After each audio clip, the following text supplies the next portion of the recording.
Welcome to the Prepped and Polished podcast, the podcast that empowers you to take control of your education, featuring weekly interviews with influencers in the world of education, as well as tutoring tips, lessons, and updates. And now, here's your host. Hi everyone, welcome to another Tutoring Tips episode from Prepped and Polished podcast. This is Aaron of Prepped and Polished. Please be sure to check out our website, www.preppedandpolished.com.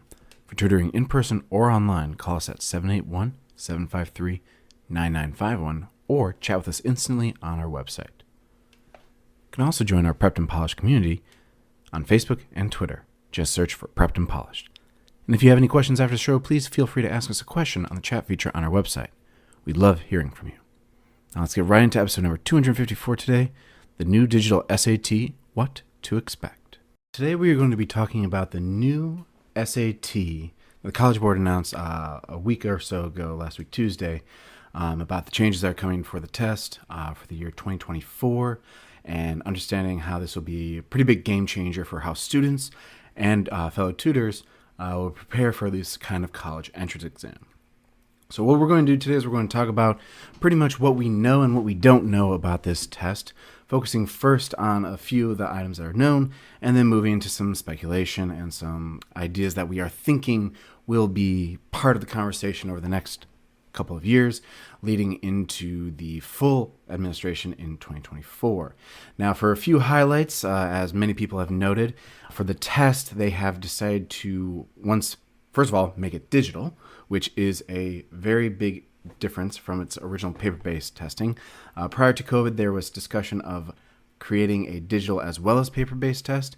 And unfortunately, when COVID hit, the College Board decided to take a back seat on this, but it looks like they are planning to move it to a fully digital test.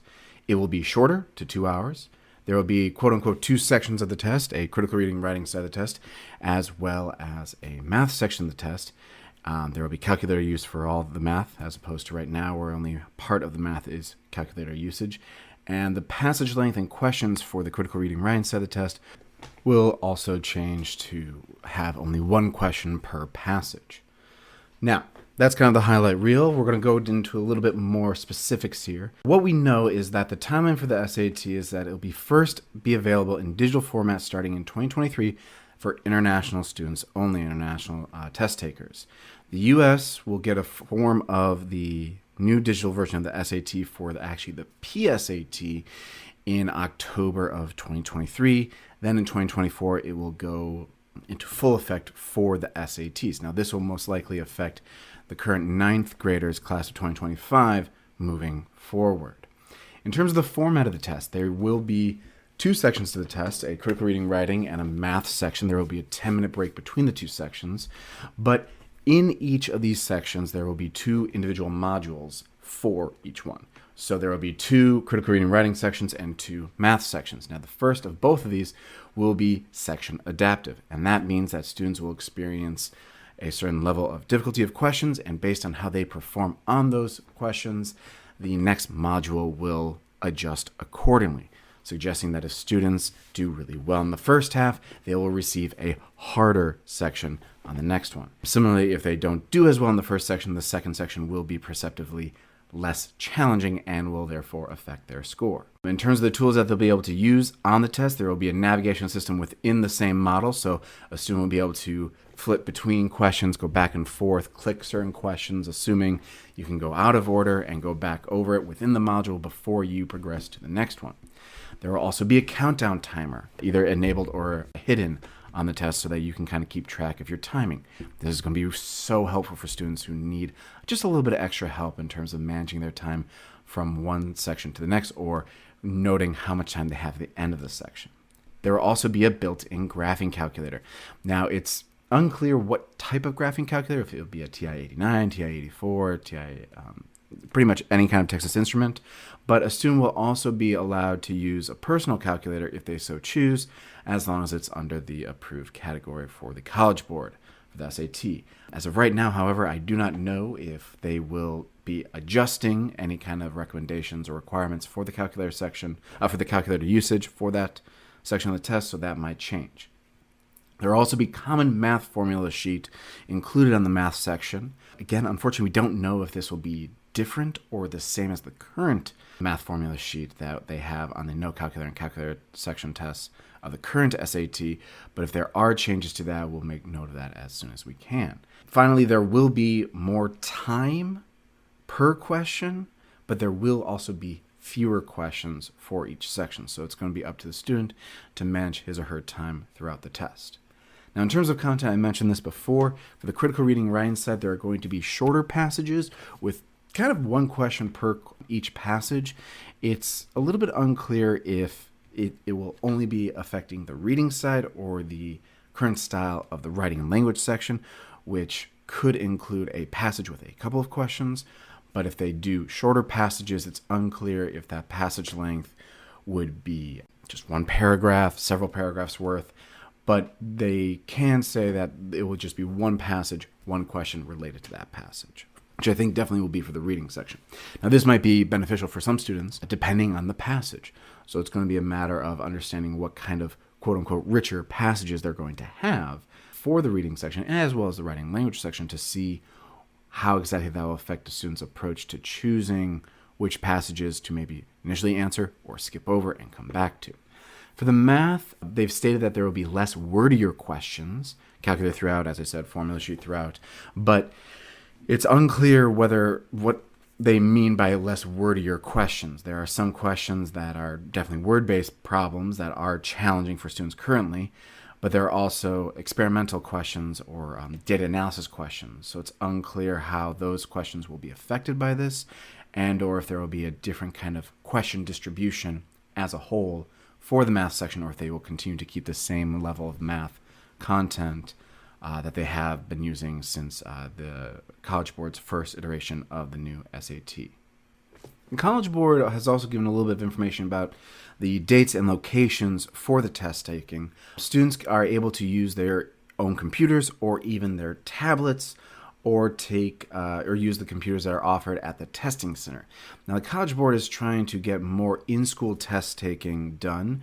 So depending on the school, you might have access to the computers there, but this is kind of making it more clear that there will be no at-home testing. So it'll be interesting to see how students who are homeschooled will have to deal with this in terms of taking at a test center versus the availability at in-school testing. They say that there will be more dates that will allow flexibility for students in terms of timing and scheduling. However, it is, I'll talk about this in a little bit, unclear as to what those dates will be, what they will include, what they will exclude, how frequently, and so on. In terms of the scoring, now they say that the exam will be the same 1,600 point scale with scores that are comparable to the current paper-based exam, which should be in turn comparable to any kind of concordance table for the ACT. I will circle back on this in a second, but it's important to know that students will appreciate this because it's not going to be too much of a change up from the current system of the 1,600 point scale. Furthermore, the scores should be received in a matter of days rather than weeks. Now, the current SAT, with the exception of the June SAT, usually scores are returned within about the next Friday after the test. However, it's unclear how that will be affected by the adjustment in scoring that weighs the adaptive sections based on difficulty. It'll be interesting to see how that formats. Now, some people have been comparing the College Board following the same pattern as the GRE, which in 2011 went completely digital. Now, that score, though, however, is released at least your quantitative and your verbal section are released by the time you finish the test. It's unclear whether they will continue with that style. However, when we're looking at the scoring of that test, the idea is if a student does not as well in the first section or is a low-scoring student on the first section, the second section wouldn't necessarily be as difficult, which would adjust the scaling on that 200 to 800 point scale to reflect that difference, versus a student who is a higher performer will do well, let's say, on the first section, but the second section have a much more challenging amount of questions. Their score might be affected as such. Previously, how it had been done was the students would all have the same amount of questions, same style, same difficulty, so everyone would have the same quote-unquote weighted scale. This, however, would prove a actual weighted scale on the SAT that colleges should be able to appreciate in some degree to see how well a student can do on this test. In addition, they are not requiring any kind of concordance or for compatibility from the old SAT to the new SAT. However, they say that the same score on the current paper-based SAT would be the same as a new digital test. Will be interesting to see how that compares with the adaptive nature of the test. And a downside for tutors and students alike is that the QAS, which is currently administered through the SAT, for the College Board's SAT, the question and answer service, will no longer exist for students and tutors to have access to after the test is administered. I'll bring this up in what is the unknown part, but this is a little bit concerning to see how we can take a look at a student's score in terms of the actual questions that he or she is getting incorrect. They also say that there will be multiple full-length tests available for practice on testing platforms by the end of this year. That will be of most interest to us to see between now and the end of the year what actually will come from this conversation and if there will be any adjustments to the announcement as of last week to compare to the end of the year. Now at this point, we're going to take a look at a few of the unknowns. And the unknowns are based on a combination of what was both said and unsaid. And as we work with students talking about making inferences, some of these inferences might be wildly off base. Some of them might be within line. But given that this has just been announced, there will be more information that comes to light. So as of currently right now, this is what we have been able to determine based on the information that was given. So the timeline. We do not see there being any transition from a paper-based test to digital, suggesting that there will be a final paper-based test and then starting with digital. So that's going to be interesting for students who are, currently possibly preparing for the paper-based test and or might prefer the paper-based test versus this new digital format. In addition, it's unclear how this will affect the timeline for students who are applying for taking the PSAT and are working towards national merit for the upcoming 2022 and 2023 academic years, how that will affect in comparison for then the actual administration of the PSAT if it is in October 2023. And as I mentioned, will there be a rush of students in this timeline to take the paper-based test before it is gone? I think that this will probably be a thing, as most students who may not be as well acquainted to taking the test online or on a computer might have a preference for taking it on paper. Now, in terms of the ACT, the question is always going to be, how will the ACT react to this news? As of right now, there has not been any comment that I've been able to find or any reaction to it, but it'll be interesting to see if there will be an increase or an upswing in the number of students who are taking the ACT test as this new version, this digital version of the SAT will be unknown. Again, prior to COVID, ACT and SAT were both discussing having a digital format for their respective tests, ACT keeping the same format, making it digital, as well as having individual section retakes. That could be something that could change as the coming months show us, or the ACT might stick to that in hopes of having students retain for the ACT rather than converting to the new digital SAT. There's also a question of, the unknown, literally, with students not knowing how the test goes. Some students might pause on taking the test when it becomes first available, waiting to hear from friends or seeing how the scores relate or seeing how people react to it and or the types of questions that they can experience. In addition, as I said, for the College Board for scoring, they have not decided whether it will need to collaborate with the ACT to create a concordance table for the new SAT scores versus how the old SAT scores are converted to the new converted to the ACT scores and vice versa. This is kind of a big deal because admissions offices kind of depend on this consistency and interchangeability of scores in order for them to determine what the SAT, in this case now the new SAT, is compared to how the current ACT holds up. That's going to be affected, and it's unclear as of right now how the College Board plans to kind of administer that information, disseminate that information to students and to the colleges and universities to see how they compare with one another. This also, in terms of scoring, we're not sure if there are going to be any more subscores anymore. Currently, we do have some subscores, kind of cross-section scores between the critical reading, writing, and math scores. It's unclear whether that it will alter based on the new format, they'll retain it, or they'll just get rid of it altogether.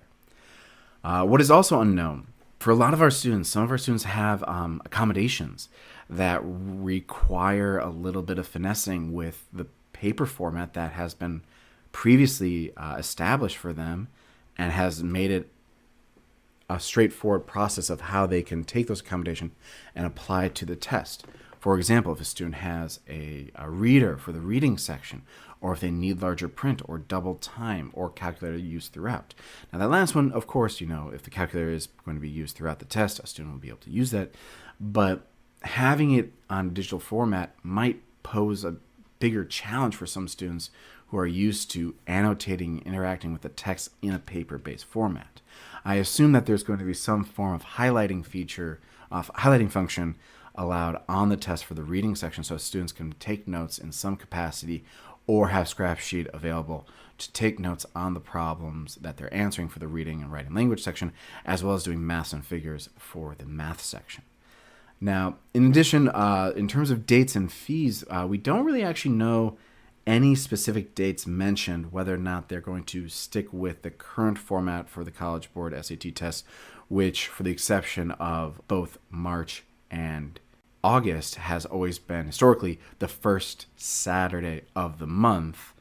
So in terms of the calendar year, that would fall, all the tests that occur are March, May, June, August, October, November, and December. So the March and the August tests would be the exceptions to that first week of the month. But it's unclear if these specific dates for the test will change, and the fact that the College Board wants there to be more in-school testing, how that will be affected during the school week, if there will be multiple times during the test month for students to take the test, or we actually don't even know if there is any mention of repeat test taking and how that will look, in addition to super scoring. So we will have to wait and hold tight until we get that information, including any fees or changes in fees that could occur. As I stated here, there is a lot that is known in the past week that we've been able to gather in terms of information as for the SAT, in terms of what the general timeline will look like, the format, the content, the dates and locations, and the scoring. However, we are still learning more about the particulars of that timeline, what will it look like for both current students and up-and-coming students, how the ACT is going to react, what are the particulars of the scoring and the breakdown of that, in terms of accommodations for students, how that's going to be affected, as well as dates and fees. It will be interesting to see in the coming months what this will look like and how the College Board will react, how the ACT will react. But as currently right now, we are working with students on determining what works best for them. As of right now, the College Board, the current version of the SAT for students, we are working under those headlines. But as new information comes to light here at Prepped and Polished, we will begin to adapt our style of tutoring and a presentation of information. And as we get closer to the digital version, we'll be working on trying to get our students ready and prepped for that version of the test. Now, if you have any questions in particular about this new version of the SAT, please feel free to contact us at Prepped and Polished. We'd be happy to discuss further with you any particular questions about the SAT. And if you have a current freshman or younger who eventually will be planning to take the PSAT or the SAT, we'd be happy to discuss those plans in terms of tutoring for your student so that they can be best prepared for the test. Again, this is Aaron Conn from Prepped and Polished, and if you have any questions, please feel free to reach out to us at Prepped and Polished. We'd be happy to answer any questions. This wraps up our show, episode number 254, the new digital SAT, What to Expect. Please be on the lookout for our next podcast, episode number 255. Thanks for joining us on the Prepped and Polished podcast today. Now go out there and take control of your education. You've been listening to the Prepped and Polished podcast. For more information, check out preppedandpolished.com. Also, you can follow us on Facebook and Twitter. Thanks for listening. Class dismissed.